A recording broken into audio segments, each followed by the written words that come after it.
There were two more murders 15 miles away. When police arrived, they found the telephones and electricity lines. We have a weird homicide. A scene described by one investigator as reminiscent of a weird...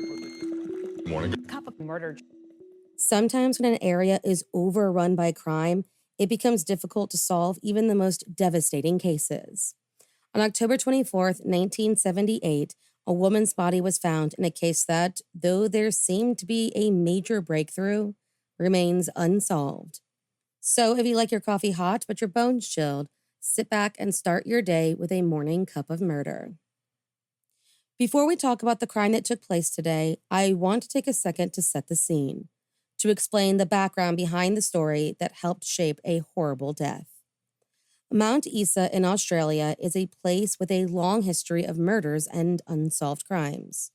A place that, in the 1930s, saw an influx of people seeking economic gain from mining and farming, but later, with the introduction of the class structure, created an unfair social balance that would heavily influence the area for decades to come. With itinerant workers entering the scene during the Depression and World War II, there was an influx of crimes like theft and violence, as well as a bubbling tension between all social groups. Now, while the pressure between the social groups is no longer as prevalent, the crime rate never seemed to decrease. In fact, from 2012 to 2018 alone, crime rates in Northwest Queensland increased from 7,310 offenses to 9,842, more than doubling the Queensland average, with the Mount Isa area specifically quadrupling the state average. And it is in this area where the Mount Isa murders took place. Often called the Spear Creek killings, this triple murder case began when Karen Edwards, her partner Tim Thompson, and his friend Gordon Twaddle left on a motorcycle expedition through Central Australia. Karen, 23 years old, was a trainee medical psychologist from Dandenong. Tim, 31, was a teacher, and Gordon, 21, was a pastry cook, and both men, from New Zealand originally, had only been in Australia for less than 2 years. The trio were traveling from Alice Springs, where they met up on September 30th, 1978, and were heading towards Cairns and later Melbourne, camping out along the way.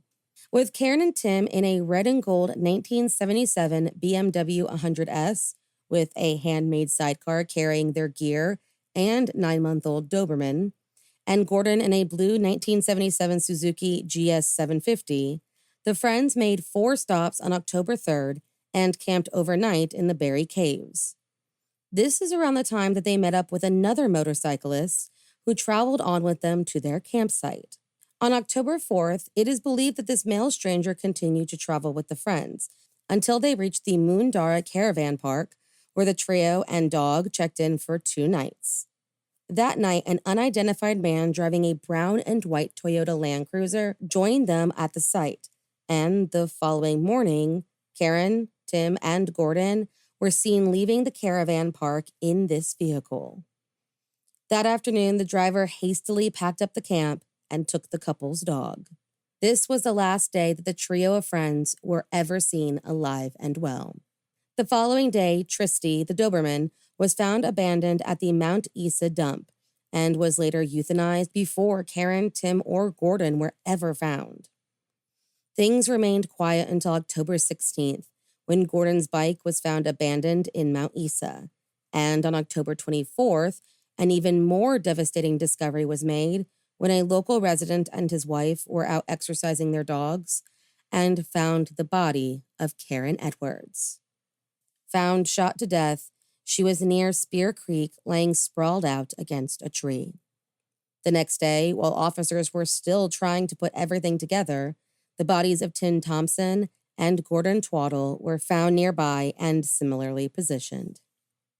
All their possessions were found dumped in some barrels bordering the Mount Isa dump, where the dog was found weeks before, and Tim's motorcycle was found on November 13th during a police raid on the property belonging to a man named Bruce John Preston. More on him in a moment. Police immediately began an investigation into the triple homicide of what they thought at the time were unidentified hitchhikers.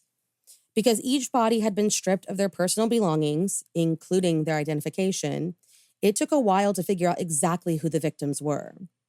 That wasn't until Karen's father came forward, identifying her watch from a newspaper report about the murders. That's when investigators started to hear about the unknown motorcyclist who joined the trio and the man driving the Land Cruiser.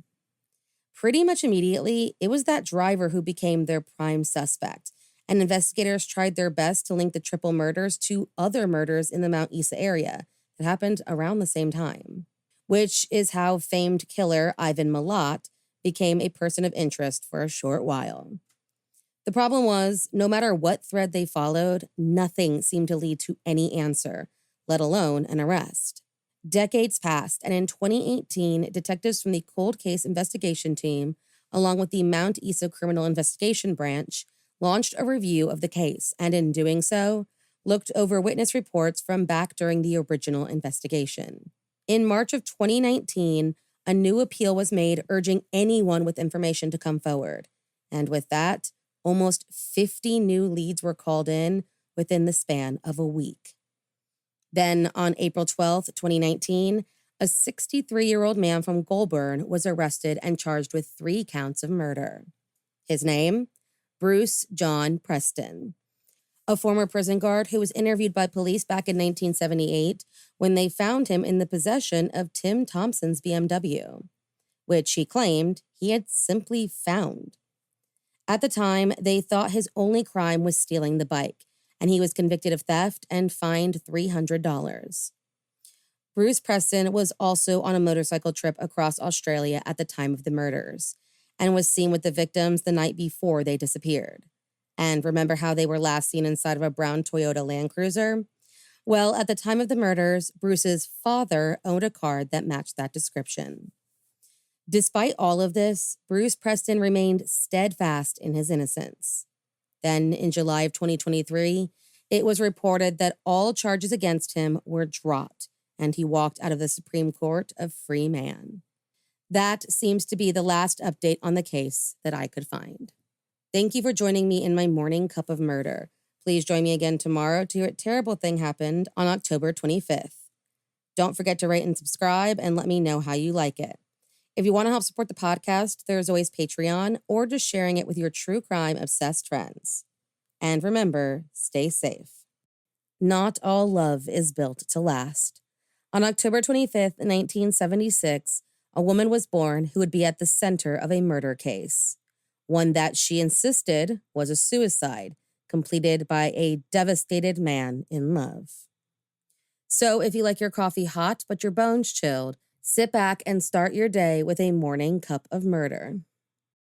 Kristen Margaret Rossum was born on October 25th, 1976, in Memphis, Tennessee, but spent most of her childhood being raised in Claremont, California, as the eldest child of Ralph and Constance Rossum.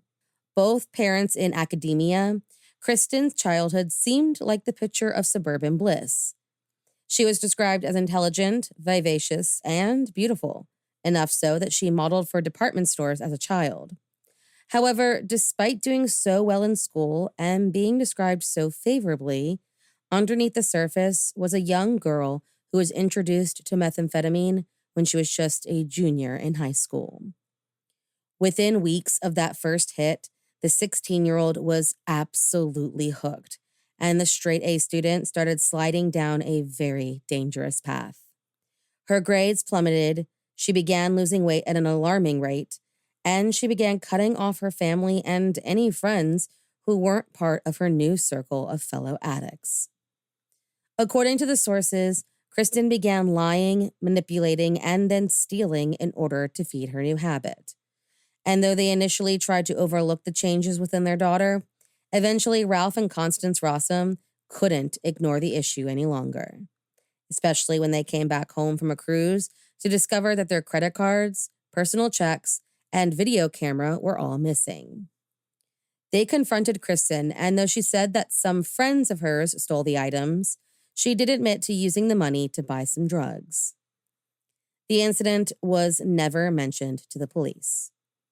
More time passed, and then one day in 1993, Ralph, convinced his daughter was still using, began searching her backpack, and an altercation between the pair ensued.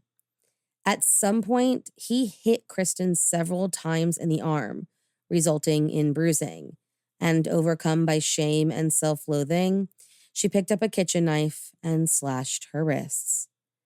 When that failed to end her life, Kristen ran upstairs and began slicing at her arms with a razor blade, sobbing through the locked door that she was worthless and that everyone would be better off if she were dead.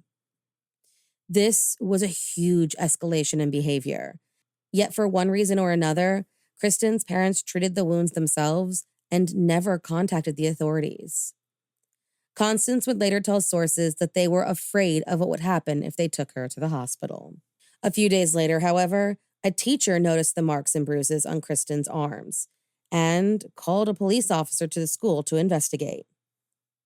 Claremont police officer Larry Horowitz arrived at the scene and would later testify that the young girl told him that her father beat her and that her mother, quote, called her a slut and said she was worthless. He, of course, got a much different story from her parents, and in the end, concluded that there had been no abuse. From that moment on, Kristen's parents sent her to various outpatient programs to try and put an end to her drug use. But though there were moments where she would stay clean, it seemed that she always relapsed and began the cycle anew. In January of 1994, Constance found a glass pipe inside her daughter's underwear drawer, and realizing that this was beyond her control, she made the decision to call Officer Larry Horowitz and ask for his help. When he arrived at the scene, Kristen showed obvious signs of being under the influence. So he arrested her and brought her to the Claremont Municipal Jail, where she spent the next several hours detoxing. Once released, Ralph and Constance, desperate to give their daughter a fresh start, used their influence to allow Kristen to withdraw from high school and enroll part-time at the University of Redlands in hopes of separating her from her circle of friends. She and her father began attending 12-step meetings, and by the fall of 1994, things seemed to be going so well that Kristen's parents agreed to let her move into the dorm room on campus. Not long after making the change, Kristen was back to using, and by the following Christmas, Constance was driving around campus trying to find her daughter and bring her home. Unable to locate her, Constance called the police and told them that her missing daughter was likely suicidal. Unfortunately, there was very little the police could do, and both Ralph and Constance wondered if their worst fears had finally happened, that they had lost their daughter for good. While they dealt with the loss, still frantically looking for her, Kristen Rossum had slowly made her way to the border of Mexico on an alcohol and drug-filled bender. Then, one day, a chance encounter changed her life forever. Walking on a pedestrian bridge, possibly on her way to her dealer, Kristen dropped her jacket. A kind stranger picked it up for her, and the rest was history. His name was Greg DeVillers, and he was the son of a prominent plastic surgeon. He was also an incredibly handsome young man, and immediately the pair clicked. After chatting for a bit, with Greg's younger brother standing nearby watching the whole thing unfold, Kristen went back to Greg's Southern California apartment, and after a few weeks there, the pair fell madly in love.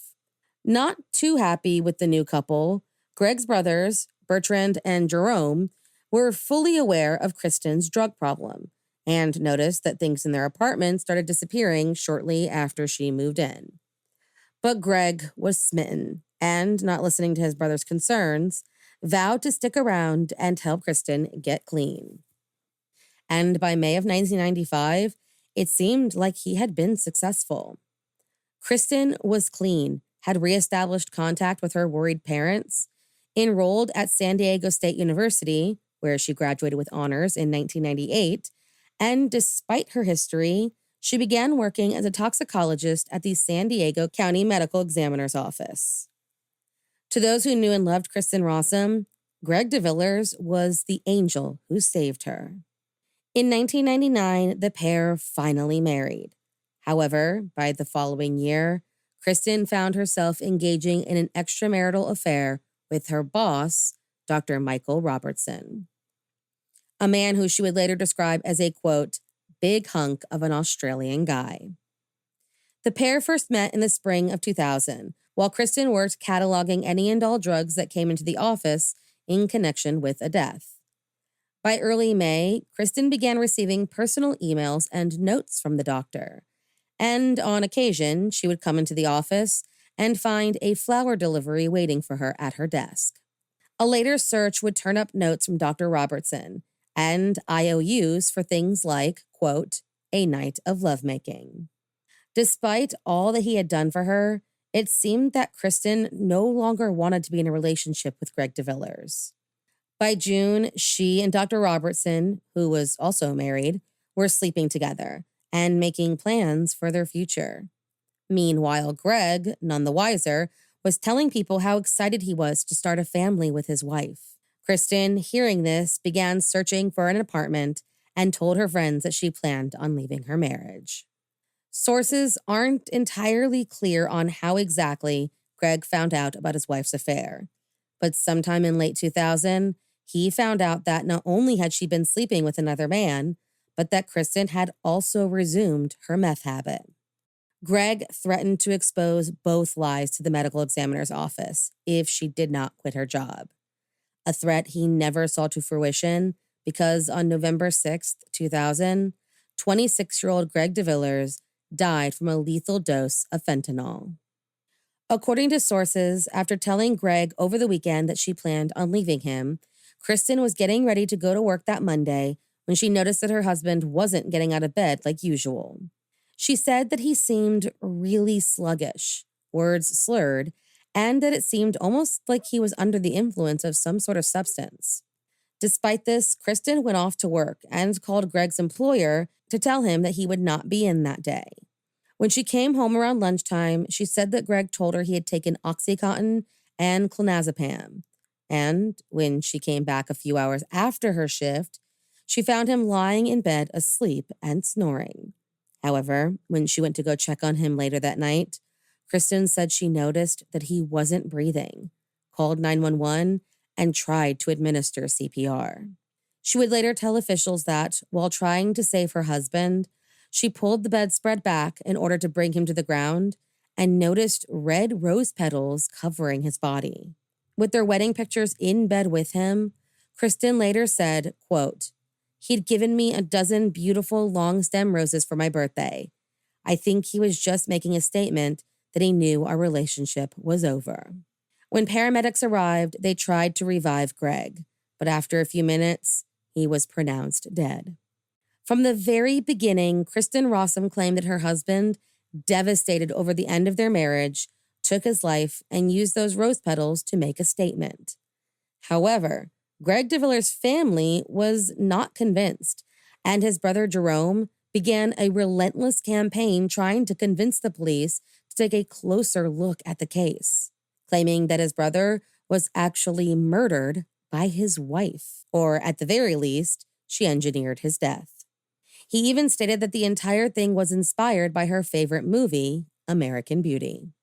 Due to the conflict of interest, the San Diego Medical Examiner outsourced the autopsy to a lab in LA, and when tested, Greg's body had 7 times the lethal dose of fentanyl in his system.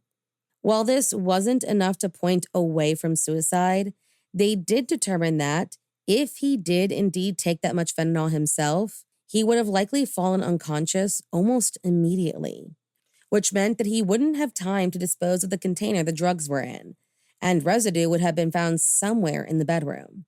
Nothing was found other than a glass of clear liquid on the nightstand, one that was, for whatever reason, never tested.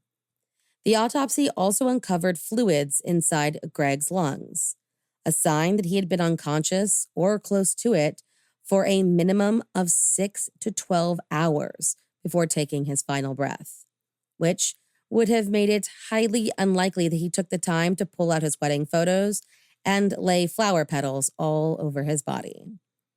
Basically, because of the elaborate scene, it made it difficult to believe that Greg DeVillers took his own life. With that, attention turned to Kristen Rossum, and later, Dr. Michael Robertson. The pair were dismissed from the medical examiner's office after word of their affair and Kristen's drug use leaked, and investigators began combing through any and all clues in the case. That December, an audit of the medical examiner's office found that a small amount of methamphetamine was missing from the drug locker, as well as 15 fentanyl patches and a vial of the drug in its powdered form. And who had the key to that locker? Dr. Michael Robertson. And all 16 samples were from cases that Kristen Rossum worked on. With that, police decided to take another look at Kristen's account for the day her husband died. During her statement, Kristen said that she rolled her husband over before performing CPR. But when asked, the paramedics noted how strange it was that somehow, in the staging of the scene and being rolled over by his wife, none of the rose petals ended up underneath Greg's body or on the floor around him. This, along with the circumstantial evidence, like when Dr. Robertson tried to dispose of all the love letters between he and Kristen before his first police interview, and that he rushed to the hospital the night of Greg's death and spent, quote, several intimate hours with the brand new widow, was enough for investigators to move forward with their case. But then the most damning piece of evidence was found and finally sealed the deal.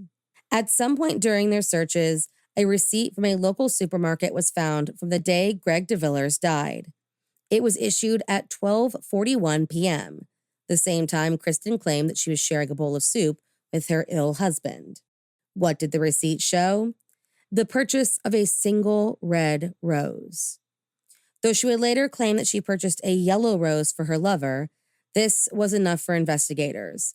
And on June 25, 2001, Kristen Rossum was arrested and charged with murder. Her $1.25 million bail was posted by her parents on January 4th, 2002.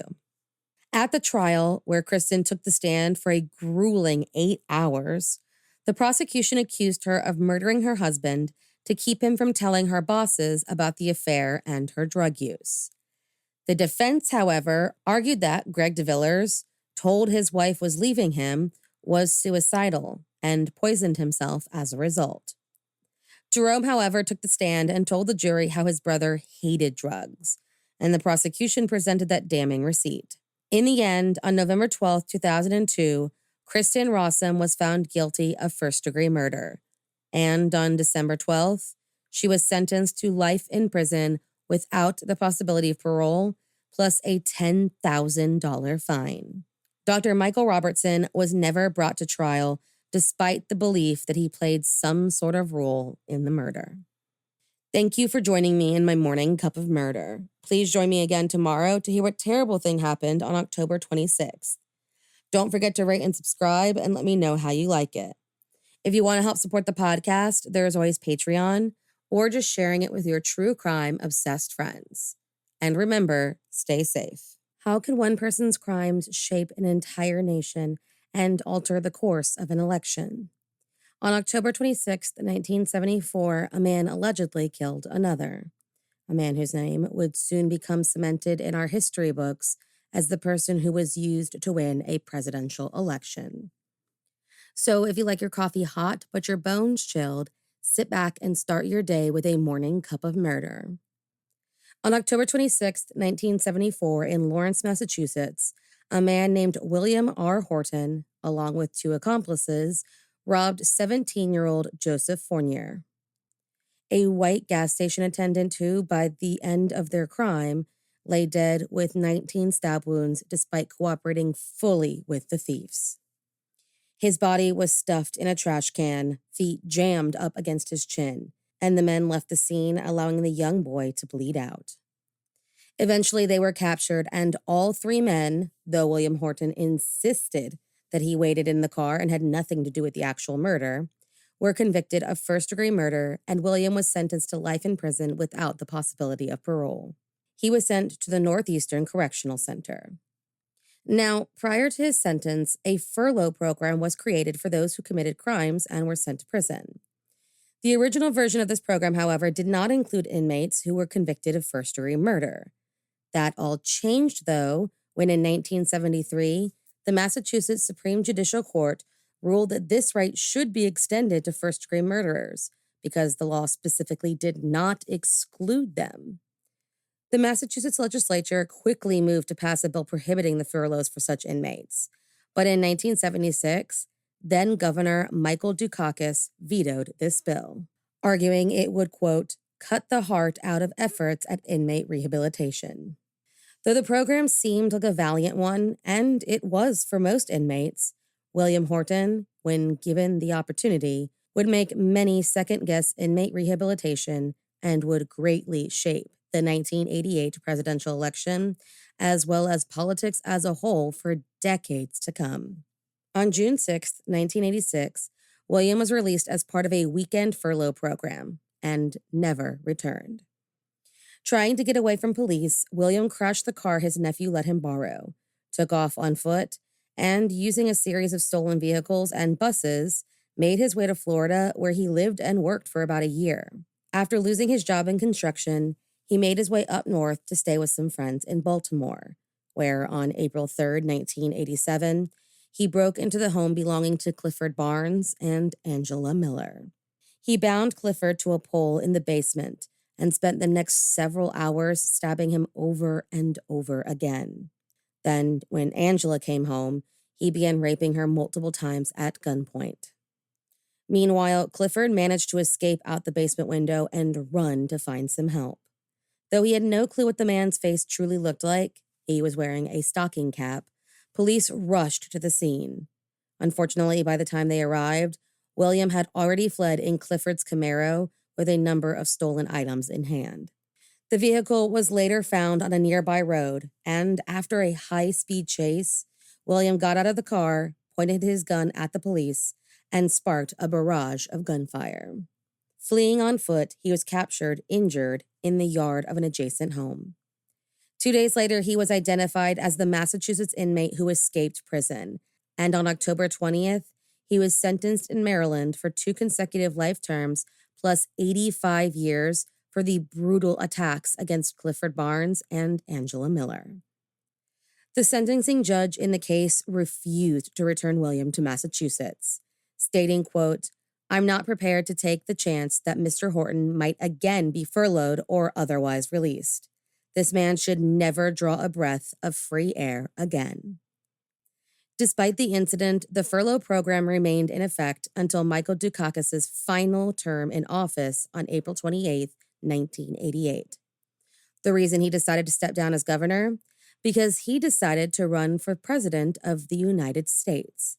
Before going any further, it should be mentioned that the abolition of the program occurred after the Lawrence Eagle Tribune ran 175 stories about the furlough program, for which they went on to win a Pulitzer Prize.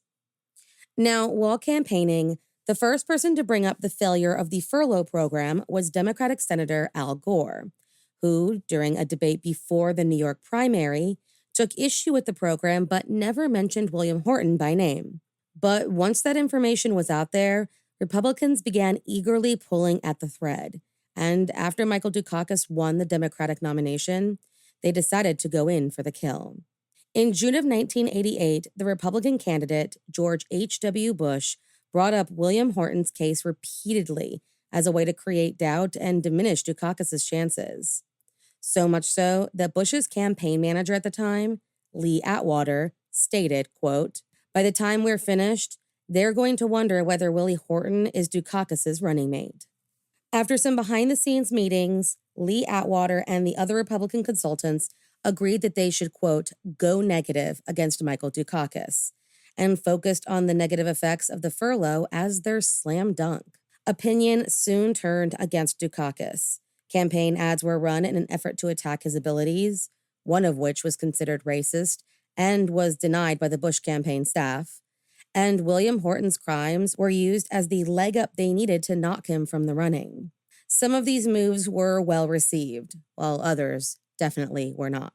Later, however, Ann Coulter described the William Horton ad as the, quote, greatest campaign commercial in political history, and said that it, quote, clearly and forcefully highlighted the 2 presidential candidates' opposed views on crime.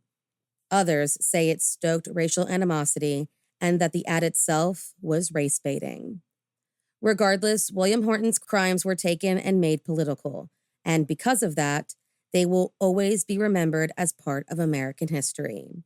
William remains in prison and has always asserted his innocence, claiming he was simply in the wrong place at the wrong time. Thank you for joining me in my morning cup of murder. Please join me again tomorrow to hear a terrible thing happened on October 27th.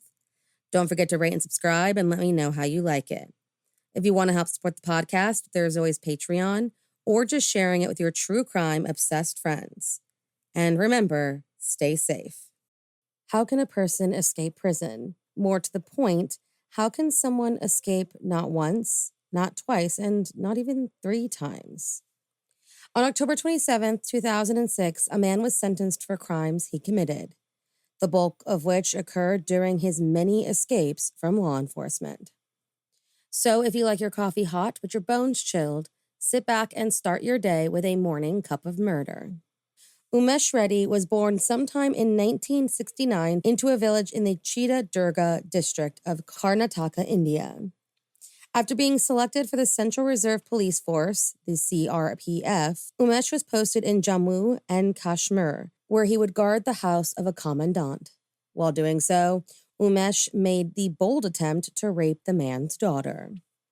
Fleeing the area, in 1996, Umesh was somehow able to join the District Armed Reserve Police, who, unaware of his background with the CRPF, gave him employment.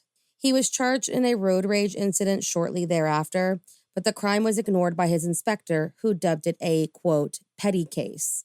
And once finished with his police training, Umesh was able to return to Karnataka. It was here, Maharashtra, and Gujarat, where Umesh began his career as not just a police officer with the DAR, but as a serial rapist and serial killer who took the lives of between 18 and 20 women. According to the sources, Umesh would carefully select his victims, often choosing to attack unaware housewives between 11 a.m. and 3 p.m., the times in which their husbands and any other men in their families were likely out of the house and at work. He would often arrive and ask them for simple favors, like if he could have some water or if they could provide him with an address. Once their guard was down, he would pull out his knife and force them to remove their clothing. He then tied his victims up, raped them, choked them until they lay unconscious, and raped them again. When he was finished, he would often end the lives of these women and then remove any and all jewelry to make the entire thing look like a robbery. According to the sources, he also left with their undergarments. Women's lingerie was found under his clothing when the police finally managed to arrest him. Umesh Reddy's crimes began with a series of rapes. The first known attack came in November of 1996, when Umesh attempted to rape a high school girl who, thinking fast, hit him with a rock and managed to escape. Then on December 6th of that same year, he allegedly raped a 16-year-old girl named Rupa as she made her way back home. The following month, he was arrested and dismissed from service after the girl by chance identified him in a suspect parade. Unfortunately, while being transported from one jail to another in March of 1997, Umesh managed to escape and just a while later killed an income tax officer's wife in Bangalore, a girl named Ahmedabad, 2 girls in Baroda, and a widow in Kunigal, all the while stealing lingerie that was put out on drying lines. On July 7th, 1997, Umesh was arrested for stealing the undergarments, and when police officers raided his room, they found a gunny bag filled with women's garments. Telling officers his name was Ramesh, the serial killer and rapist managed to escape within just 24 hours. While police tried to keep the escape quiet, and 2 police personnel were suspended, they put out a notice to be on the lookout for a criminal named Ramesh. Meanwhile, Umesh Reddy, on February 28, 1998, raped and murdered a 37-year-old widow named Jayashri Marathi Subaya in Pina.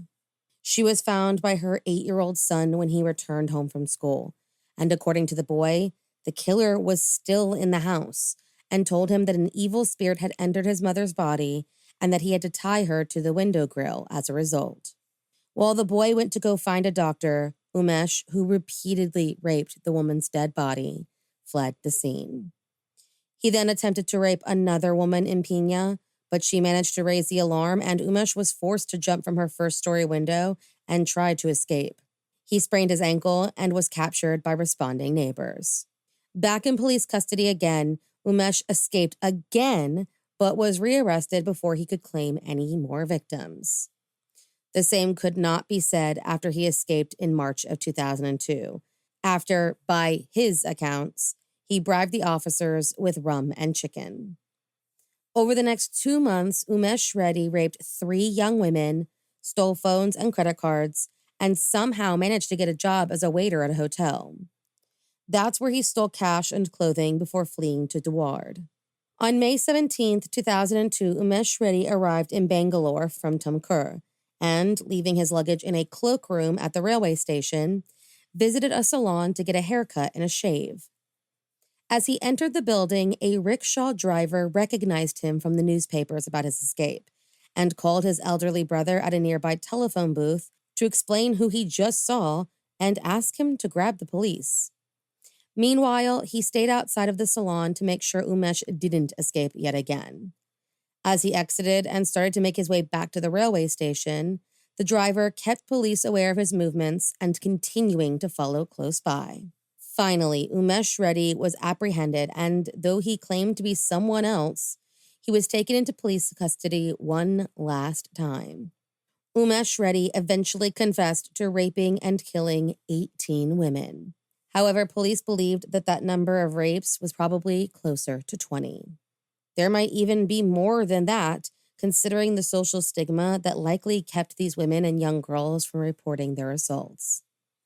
In his bag at the time of his arrest were 18 pairs of women's underwear, 10 bras, 8 churidars, 6 saris, 4 blouses, and 2 nightgowns. Despite his confession, Umesh Reddy was only tried and convicted of 9 crimes and was acquitted of the other 11 due to insufficient evidence. He was, however, amongst other sentences and fines, sentenced to death on October 27, 2007.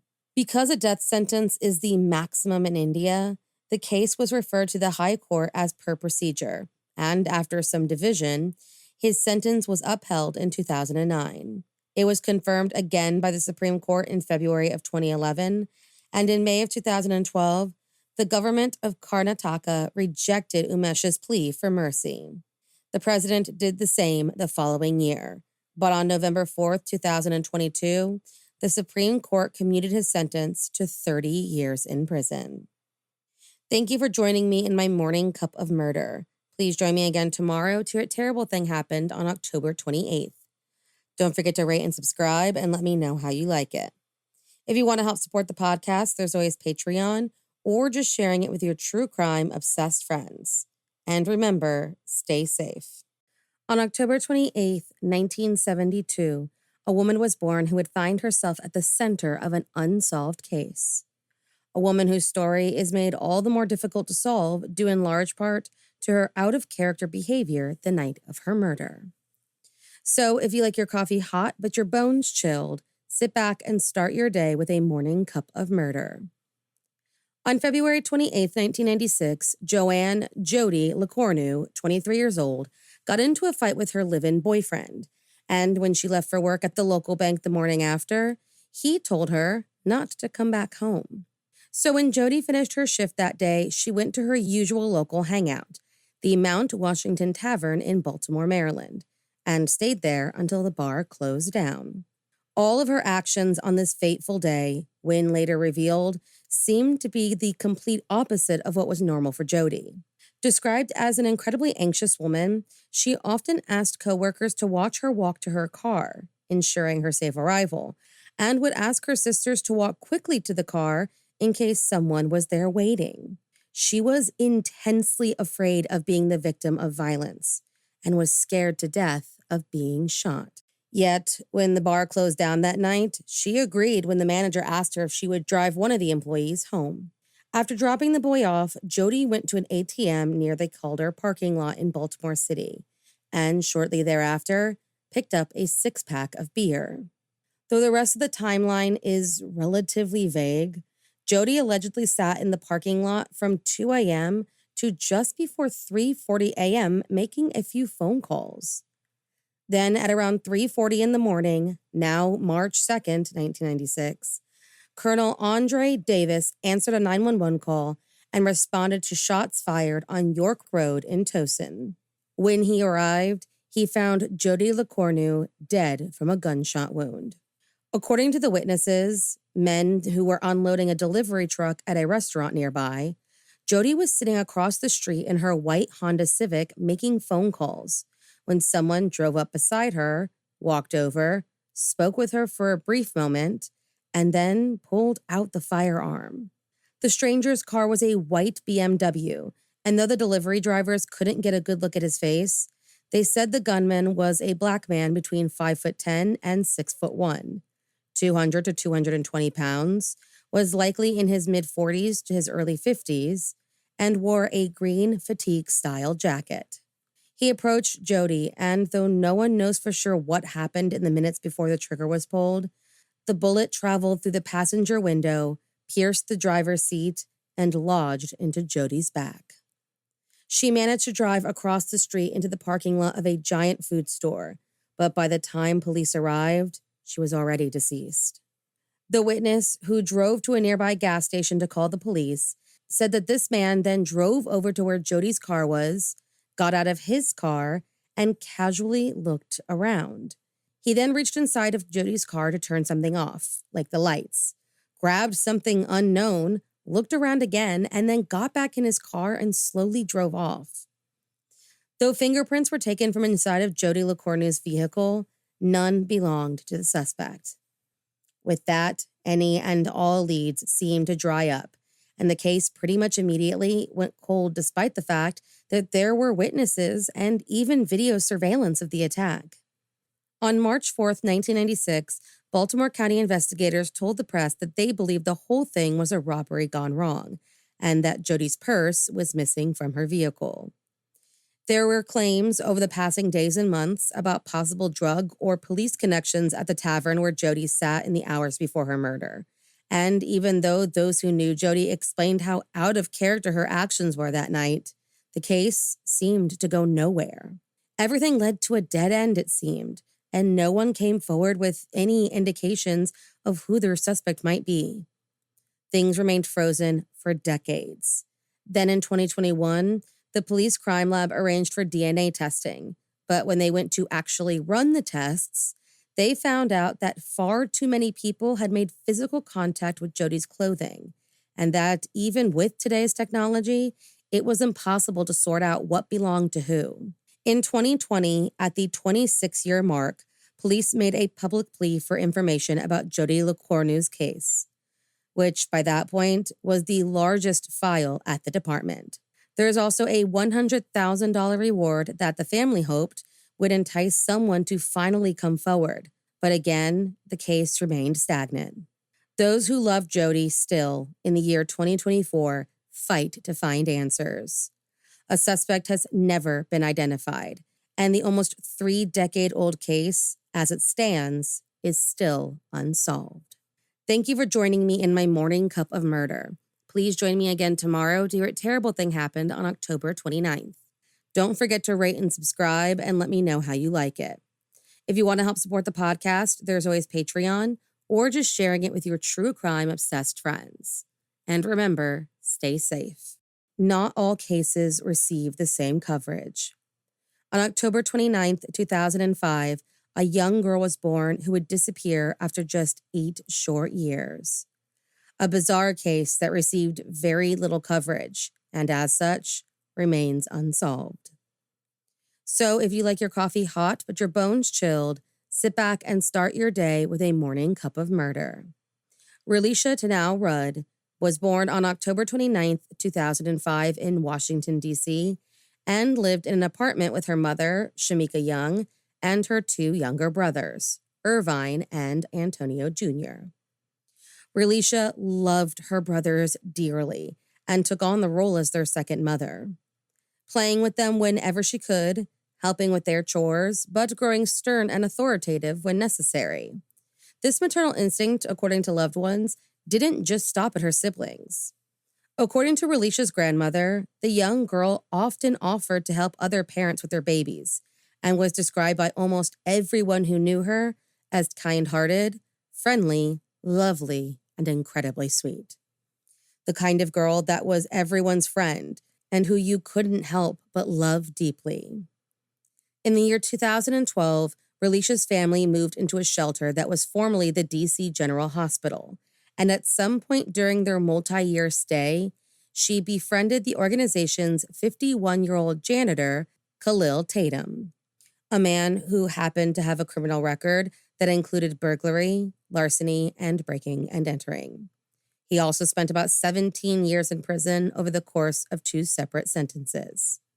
Thanks to the Community Partnership for the Prevention of Homelessness, Khalil got a second chance in life and received his job at the shelter. However, there seemed to be numerous occasions where he was caught fraternizing with residents. More concerning was the attention he seemed to pay to the younger females housed there. According to the sources, Khalil first became friends with Relicia's mother, Shamika. But at some point, his attention turned to the young girl, and he began giving her gifts, like a tablet computer, and taking her on pricey excursions, like to go see Disney on Ice. Eventually, Shamika allowed her daughter to go on overnight trips with this man, and Relicia began sleeping over with Khalil and his grandmother. In February of 2014, Relicia Rudd suddenly stopped attending school. But with each and every absence came a note from her mother saying she had health problems and that she was in the care of a Dr. Tatum. The school ended up contacting this so-called doctor at the number provided, but when he failed to show up at a meeting that they scheduled, a counselor reached out to the police and reported the 8-year-old girl missing. Other sources claim that the counselor actually came to the shelter only to realize that Dr. Tatum was actually a janitor and called the police. Regardless, the outcome was the same. The investigation into her whereabouts officially began on March 19th. Relicia, by that point, had missed a full month of school. Pretty much immediately after being reported missing, everyone involved in the case looked at Khalil Tatum as their prime suspect. Trying to narrow down her last known whereabouts, Relicia and Khalil were captured on surveillance cameras walking down a hallway at a Holiday Inn Express in Northeast Washington on February 26th. And on March 1st, the young girl was seen walking with her potential captor to a room in a Days Inn on New York Avenue. This was the last time anyone or any camera saw Relicia Rudd alive and well. What they also found out, though, was that Khalil Tatum purchased 42-gallon self-tie contractor trash bags, a shovel, and lime the following day, and it was later seen near the Kenilworth Park and Aquatic Gardens. It was around this point in the investigation that Shamika Young and Antonio, Relicia's stepfather, were questioned, as well as the girl's aunt, Ashley, and her grandmother, Melissa Young. That same day, Khalil Tatum checked into a room at the Red Roof Inn in Maryland with his wife, Andrea. Now, before we continue on with this story, there is something that needs to be understood, a fact that greatly affected the case. If this is the first time you are hearing about Relicia Rudd and the bizarre circumstances of her disappearance, it's because unless you lived in the DC area, there was little to no media coverage about the case. No one reported the story, and the few sources that did mostly covered the very few facts in a small story that often got buried amongst others. This has drawn a lot of criticism over the years, with many claiming that it was her race and impoverished background that kept sources from covering the details of Relicia's disappearance and the investigation that followed, possibly even creating delays and shaping the devastating outcome in the process. There was no Amber Alert for Relicia Rudd at the time of her disappearance, and because it took so long for someone to finally report her missing, there wasn't much investigators could do at the time. On March 18th, nearly 3 weeks after the girl's last known sighting, police held a press conference asking the public for more information regarding Relisha Rudd's disappearance before finally issuing that Amber Alert. Meanwhile, in Maryland, Andrea Tatum, Khalil's wife, was found dead with a gunshot wound to her head in the hotel where she and her husband were staying. A week later, given what they now knew, investigators redefined the search for Relisha Rudd. It was now considered a recovery mission. Then on March 31st, 2014, 11 days after the public first heard the appeal about the missing girl, and after his wife was found dead in that hotel room, the body of Khalil Tatum was found in a shed in Kenilworth Park. His cause of death was suicide using the same gun that killed his wife. At the time of his death, police had obtained an arrest warrant for Khalil, charging him with Andrea's murder. With that, Relisha Rudd's case grew incredibly cold.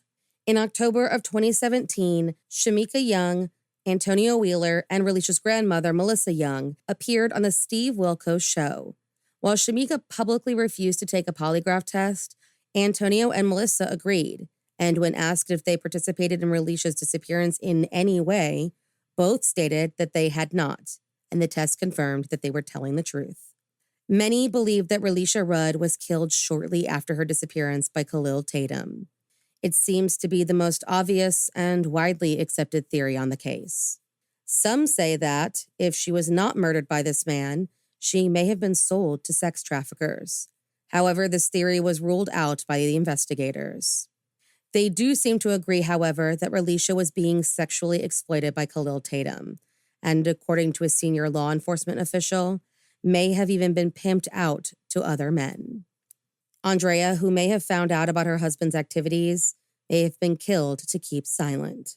Some claim that Ricky Sheridan Lyles Sr., Khalil's brother-in-law, may be involved in the case and could have been the one to kill Khalil Tatum.